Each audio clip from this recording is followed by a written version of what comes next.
나의 목표는 이 건물을 무너뜨리는 것이다.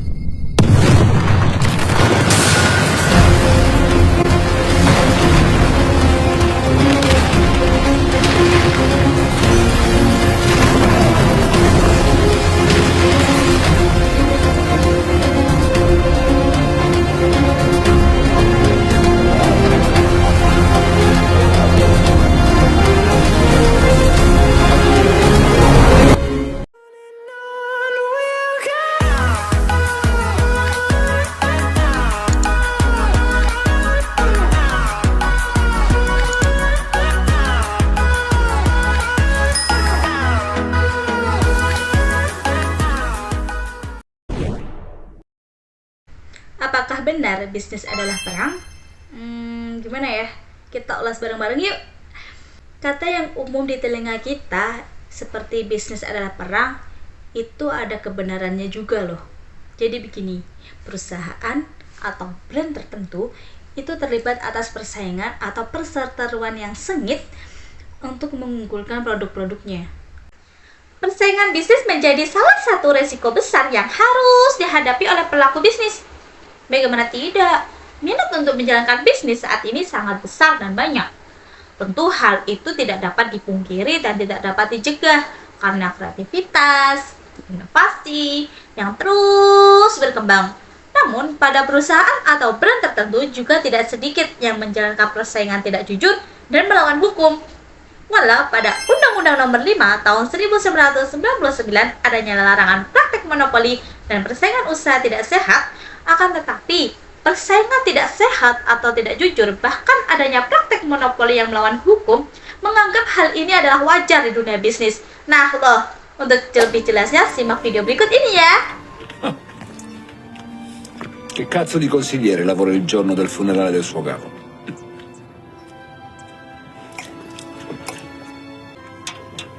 L'ultima chance da Fabio. Dalla bara? Non mi interessa. Ora sparisci. Ti sto offrendo una via per sfuggire all'inferno. Non una guerra. Sì. Arigato. Ma foto di cinesino. Dari video tersebut, bahwa bisnis dapat dikatakan perseteruan dari perusahaan atau brand yang sama saling menjatuhkan atas dasar kerjasama. Jadi sebenarnya apa sih penyebab persaingan usaha tidak sehat itu?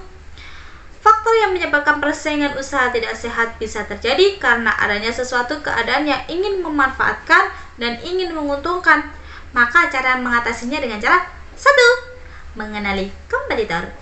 2. Memahami situasi dan kondisi pesaing. 3.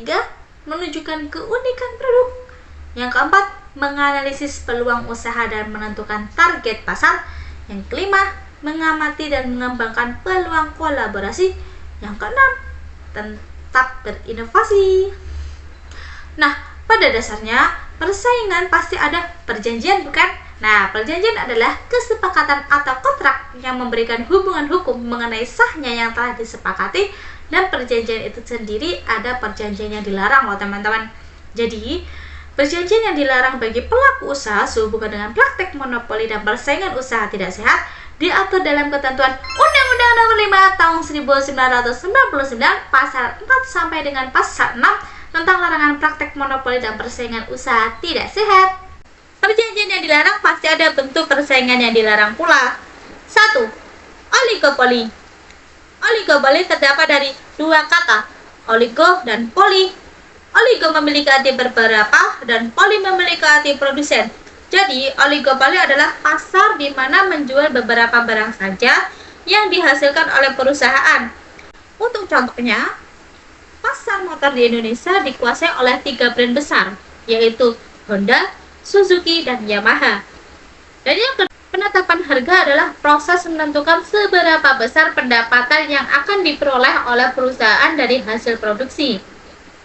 Untuk 3, pembagian bagian wilayah, di mana pelaku usaha dilarang membuat perjanjian dengan pesaingnya untuk membagi wilayah pemasaran atau alokasi pasar yang mengakibatkan terjadinya praktek monopoli.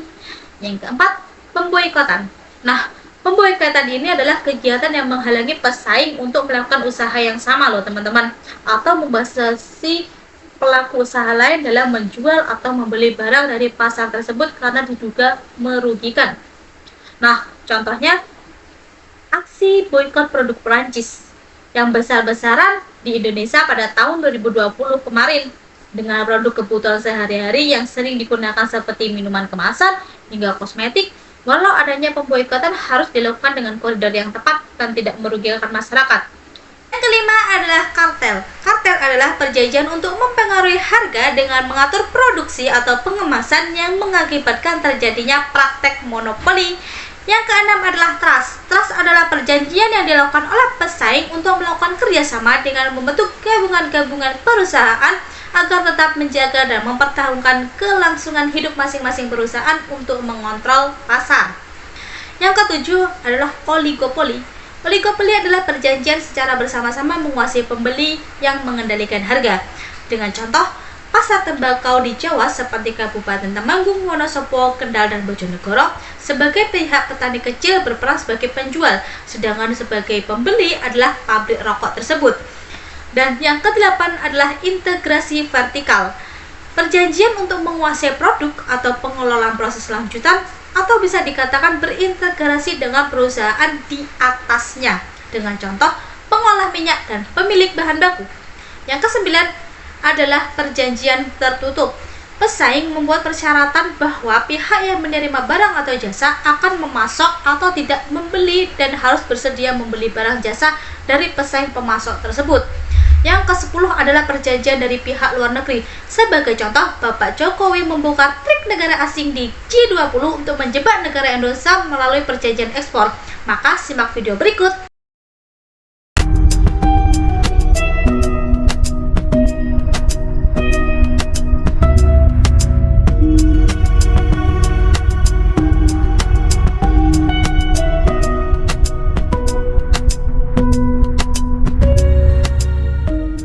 Memang negara-negara maju yang biasa barang itu kita kirim ke sana ngamuk semuanya, ngamuk semuanya.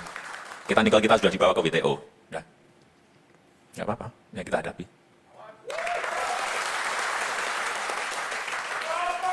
Kemarin kita di G20 16 negara udah kumpul untuk tanda tangan mengenai global supply chains. Saya pikir ini apa bagusnya kita ikut. Begitu baca, waduh ini kita disuruh ekspor bahan mentah lagi ini.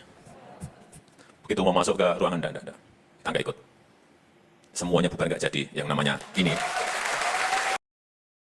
Jadi dari video tersebut Pak Jokowi atau Presiden kita membagikan cerita saat KTT G20 menolak perjanjian supply chain sumber daya alam ke sejumlah negara, dan langkah ini dilakukan karena banyak negara asing ingin merusak sumber daya alam Indonesia loh.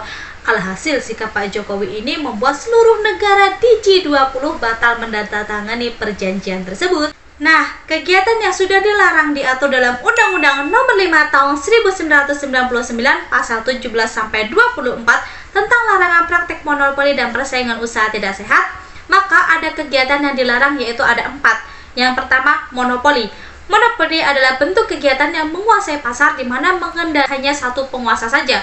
Dengan contoh, Google pernah melakukan monopoli terhadap produsen perangkat Android dan melanggar aturan hukum operator jaringan seluler. Maka simak video berikut ini. Sementara itu, Uni Eropa memenangkan gugatan atas kasus anti-monopoli terhadap raksasa teknologi dunia Google. Pengadilan Umum Uni Eropa memutuskan perusahaan induk Google Alphabet harus membayar denda 4,12 miliar euro atau sekitar 61,2 triliun rupiah. Pengadilan menilai Google telah melakukan monopoli khususnya pada produsen perangkat seluler Android. Google juga dianggap melanggar hukum pada operator jaringan seluler demi mengonsolidasikan posisi dominannya dalam mesin pencarian. Google awalnya menentang putusan anti-monopoli Uni Eropa, tapi pengadilan justru menguatkan putusan tersebut dan menjatuhkan denda senilai 4,12 miliar euro atau 61,2 triliun rupiah. Putusan saat ini merupakan kekalahan pengadilan kedua bagi Google. Melansir CNN, tahun lalu Google didenda 2,42 miliar euro atau 35,9 triliun rupiah. Masih ada satu kasus lagi yang membayangi Google dan sedang dalam proses penyelesaian. Kasus anti monopoli yang membuat Uni Eropa berselisih dengan Google telah terjadi sejak 2015 dan proses itu berlarut-larut sampai tahun ini. Dari video tersebut, bahwa Indonesia juga melakukan monopoli loh teman-teman. Maksud dan tujuan monopoli di Indonesia untuk mengatur harga agar seluruh masyarakat Indonesia dapat sejahtera dan mudah menjangkaunya. Seperti contoh PT KAI, PLN, Telkom, dan Pertamina. Yang kedua yaitu monopsoni, di mana pembeli tidak bisa mempengaruhi pasar atau tidak memiliki market power berkisar 50%. Namun hanya satu pembeli saja yang bisa menentukan harga. Dengan contoh, para petani tergabung dalam kelompok tani yang bekerja sama pada pabrik sehingga mereka berkewajiban menjual hasil panen tersebut kepada pabrik. Yang ketiga yaitu penguasaan pasar dengan cara menghalangi pesaing, membatasi peredaran, menetapkan harga yang rendah atau banting harga untuk menyingkirkan pesaing dan adanya biaya kecurangan. Yang keempat yaitu persekongkolan. Persekongkolan adalah kerjasama untuk menguasai pasar menjadi pemenang tender sehingga mendapatkan rahasia dan menghambat produksi atau pemasaran pesaingnya. Untuk itu, jika ada monopoli pasti ada anti monopoli dong, atau mencegah monopoli, di mana sebelum dikeluarkannya Undang-Undang Nomor 5 tahun 1999 mengenai persaingan usaha tidak sehat didasarkan pada pasal 1365 KUH Perdata mengenai perbuatan melawan hukum dan pasal 382 bis KUH Pidana. Berdasarkan rumusan tersebut, seseorang dapat dikenakan sanksi penjara paling lama 1 tahun 4 bulan atau pidana denda paling banyak Rp13.500.000 atas tindakan paling curang dengan kriteria 1. Adanya tindakan tertentu yang dikategorikan sebagai persaingan curang. Yang kedua yaitu perbuatan persaingan curang dilakukan dalam rangka mendapatkan, melangsungkan, dan memperluas hasil perusahaan. Yang ketiga, adanya keuntungan dari persaingan curang. Yang kelima, dapat menyesatkan khalayak umum. Yang kelima, yaitu menimbulkan kerugian bagi konkurnya dari orang lain yang diuntungkan. Demikian yang dapat Aisyah sampaikan untuk belajar bersama kali ini. Semoga bermanfaat dan izin pamit undur diri. Terima kasih. Wassalamualaikum warahmatullahi wabarakatuh.